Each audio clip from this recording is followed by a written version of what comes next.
Alright, guys, so Pokemon Legends Arceus is just around the corner.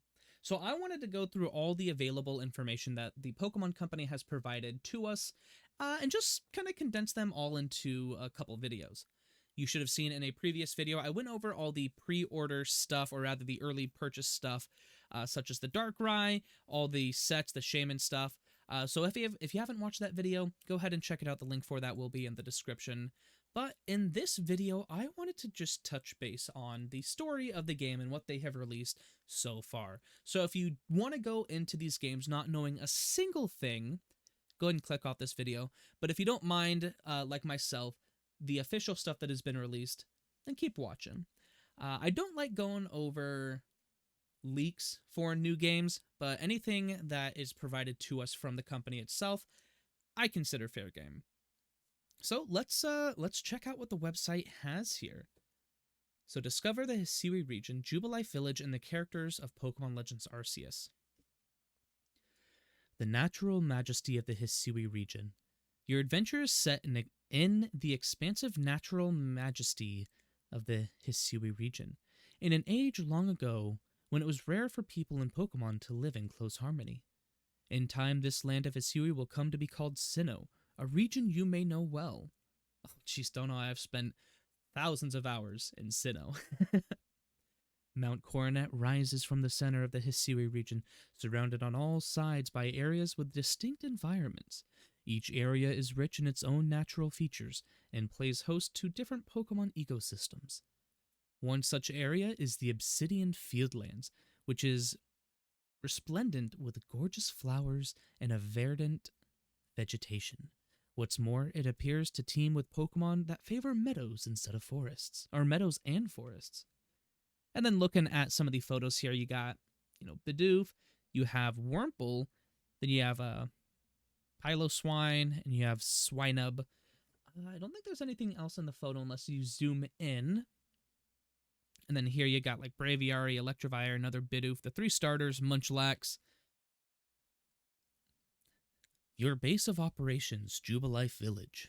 The Hisui region is home to Jubilife Village, the center of operations for the Galaxy Expedition Team, or Galaxy Team for short. People who have come from various regions to study Hisui. The teams include various corps, such as the Medical Corps, the Security Corps, as well as the Survey Corps, which carries out research on how Pokemon live. So it seems like we're going to be part of the Survey Corps, as we're going to be out there with the Pokemon in the field. So that is interesting. Let's see here. Jubilife Village will serve as the base for your surveying missions. After receiving an assignment or a request and preparing for your next excursion, you'll set out from the village to study one of the various areas of the Hisui region. After you finish your survey work, you'll return once more to prepare for your next task. Along with the headquarters of the Galaxy Team and your own lodgings, Jubilife Village boasts a range of useful institutions and services, such as the trading post, where you can trade Pokemon with other players. Now that is interesting. A paid Nintendo Switch Online membership is required to enjoy certain features. So it looks like it will feature across the world trading, which is actually really cool. It is very cool. I wonder if they're gonna have, because I know previously they've done like regional variants of Pokemon. What is the main one? Like Vivillon. Vivillon, for those of you who don't know, have different patterns depending on where in the world the game takes place. So I wonder if they might do something similar here. Although that was Gen, I think, 5, and they haven't really done it since, so maybe not. Let's go ahead and continue on here. So you got Pokemon blessed with mysterious power. So you got a couple here. There are special Pokemon of the Hisui region that have received a mysterious blessing. Some of these Pokemon, known as nobles, are particularly powerful, while others are said to willingly assist the people of the region. Your encounters with these special Pokemon will be a key part to your story. So you do have Stanler's evolution here. I forget the name of it. I'm hoping to find it while we're going through here. Then you have Cleaver, the evolution of Scyther, which is actually really, it's growing on me. The design is growing on me. I kind of like it now. The Wardens who serve the special Pokemon. The people of the Hisui region hold a great respect for these special Pokemon and task Wardens to look after them. The wardens protect the special Pokemon by making sure their territories remain safe and by providing offerings of food and water. So that's interesting here. So it looks like, I mean, they look like ruins to me. Like you got a broken pillar over here with like a broken path, and then same thing here, kind of a decayed path with some broken pillars. So I wonder if at one point they were like worshipped in the region. And you got Frenzied Noble Pokemon. So that's what we've been seeing in the trailers. So there's a chance if we ever get a Cleaver, or if we ever get, you know, some of the Noble Pokemon, they're probably going to be smaller than the Noble counterparts. A strange phenomenon is causing nobles to suddenly fly into a frenzy, making them incredibly difficult to rein in. As part of the Survey Corps, you will be called upon to quell the frenzies of the nobles. Now that'll be interesting how they decide to do it. How to quell the frenzied Pokemon. The bodies of frenzied Pokemon grow in size and shine brightly. Simply defeating these Pokemon in a Pokemon battle will not calm them. To quell them, you will have to hit them with bombs made using the noble Pokemon's favorite foods. Okay, so scratch that. What I said is probably wrong.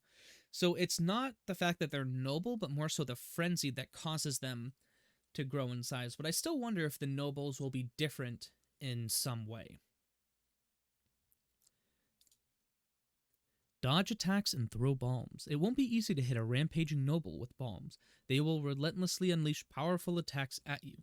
The moment you see an opportunity, hit them with as many bombs as you can. Just like throwing a Pokeball, aim carefully.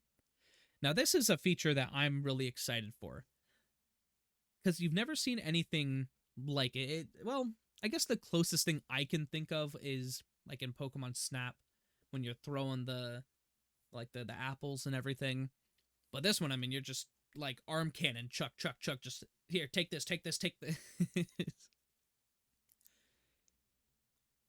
Use Pokemon battles to your advantage. While nobles are formidable opponents, defeating them in battle will cause them to be temporarily dazed, making it easier for you to hit them with more bombs and gain the upper hand. So that's interesting. So they say battle, but then they're also like hit them with the bombs. So I'm interested to see how these boss fights will work. And as we go through the photos here, I was just kind of skipping through. It looks like he's getting ready to throw out his Oshawott, which is interesting. And then the Oshawott is attacking the Cleaver. Now the Oshawott's put away, and now he's throwing some forest bombs at him. And it looks like that's the animation when hit by the bombs. And then one thing I wanted to point out as well, and I think we've seen these Pokemon elsewhere, but there is a Starly and a Geodude in his party as well. Ooh, okay. I like that cutscene. The main character and Akari or Ray. So it looks like the canon names of these characters are Akari and Ray. I'm not sure which one is which. As the protagonist of Pokemon Legends Arceus, you'll join the Galaxy team as a member of the Survey Corps. Your goal will be to meet every species of Pokemon from every corner of the region as you work to complete the land's first ever Pokedex. A Survey Corps member who's close to your age has been with the Survey Corps for some time. The appearance you choose at the beginning of the game will determine whether Akari or Ray appears as your fellow team member. So maybe this is Akari and this is Ray, but I don't know, because usually it's left to right. So I'm interested to see which one is which.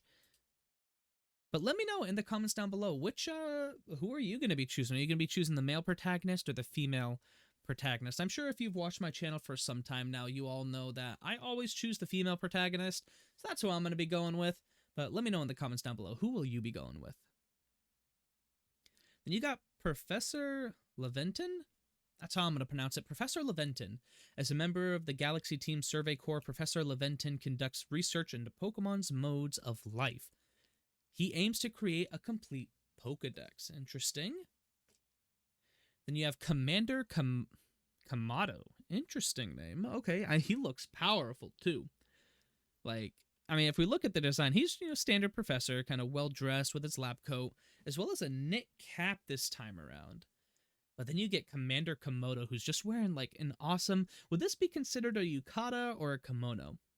I know there is a difference. One, I think they're for different time of the year, but it looks absolutely like stunning. I wish I had one like that. Commander Kamado, the boss of the Galaxy team, can be a harsh leader at times, but the team members trust him deeply and know him to be reliable. You have Captor Cylene. Captor Cylene is the leader of the Galaxy Team Survey Corps. She is strict both with others and with herself, but she sees your potential and allows you to take a trial to join the Galaxy Team. Now, is this the one people were saying was like Silas's great-great-great-grandmother or whatever? Or like the relative to Cyrus? Interesting. Then you have Mai. I guess it could be pronounced either way. I'm going to pronounce it Mai.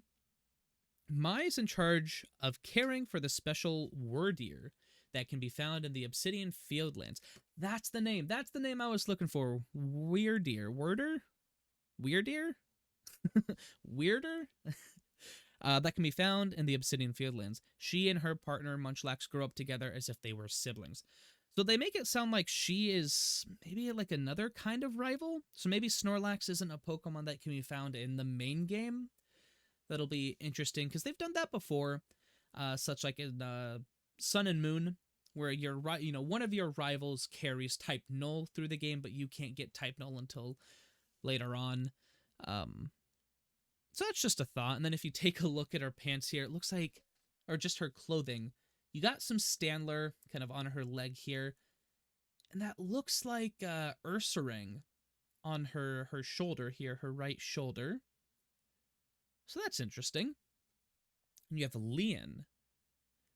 Leon cares for Cleaver, the Lord of the Obsidian Fieldlands.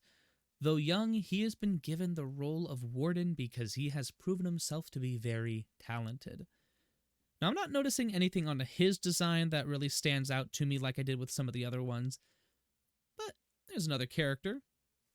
You got Iscan, Icecan, you scan, we all scan.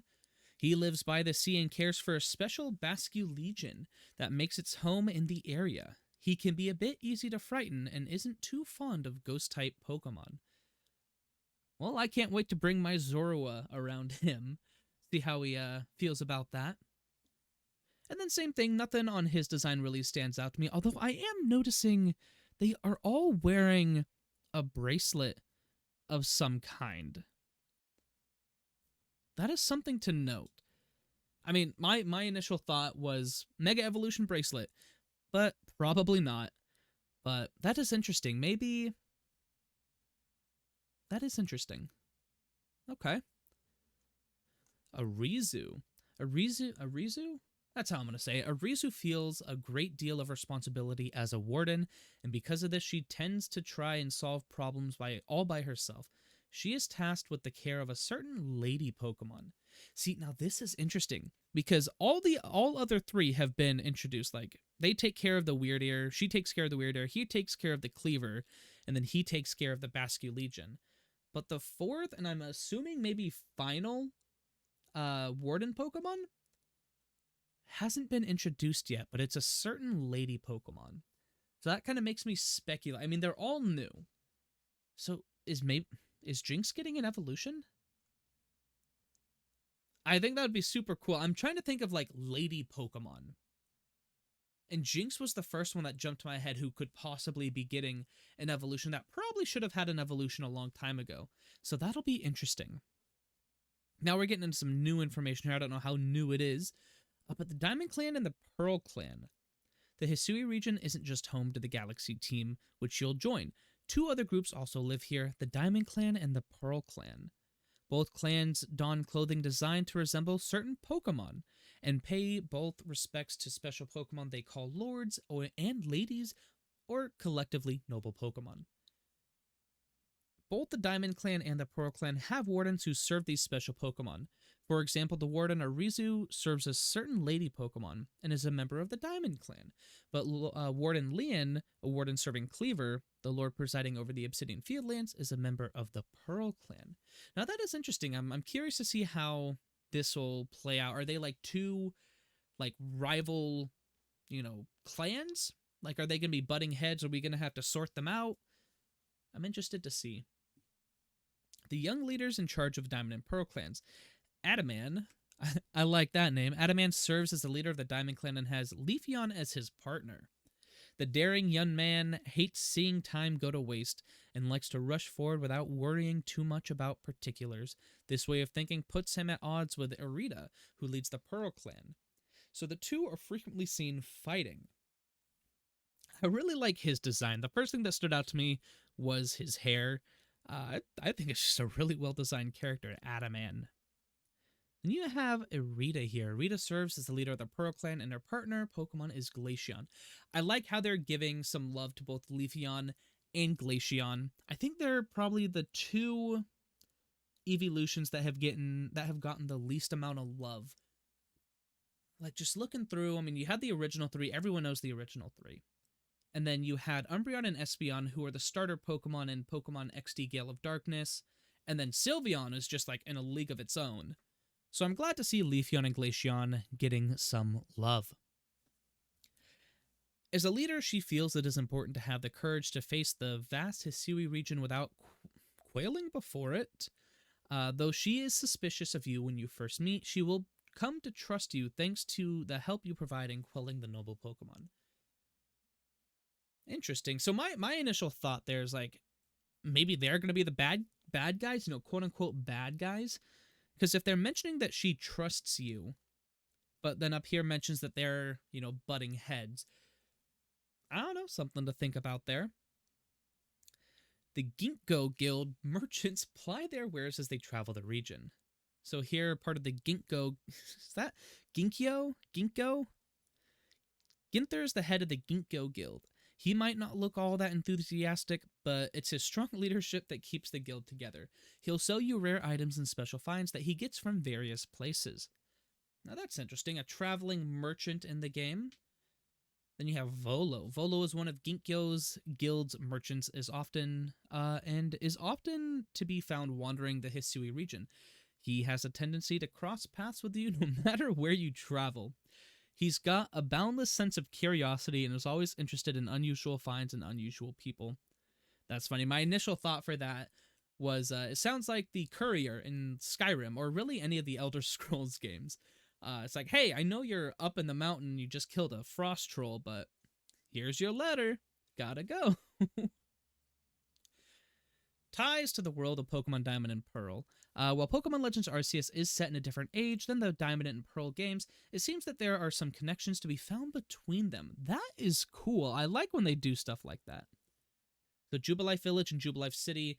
Jubilife Village is the main base of your adventures in Legends Arceus, and in Pokemon Diamond and Pearl, this village has grown to be Jubilife City, a bustling metropolis that you visit early in your adventure. That's really cool. I like that. Then you have Commander Kamado and Professor Rowan. Oh, that is cool. Commander Kamado, who appears in Legends Arceus, is an ancestor of Professor Rowan. That's why. Okay, I thought they looked familiar. I just didn't say anything about it. But if you look at them, I mean, the mustaches are the same. They have the same, like, facial hair. Okay, yeah, that's interesting.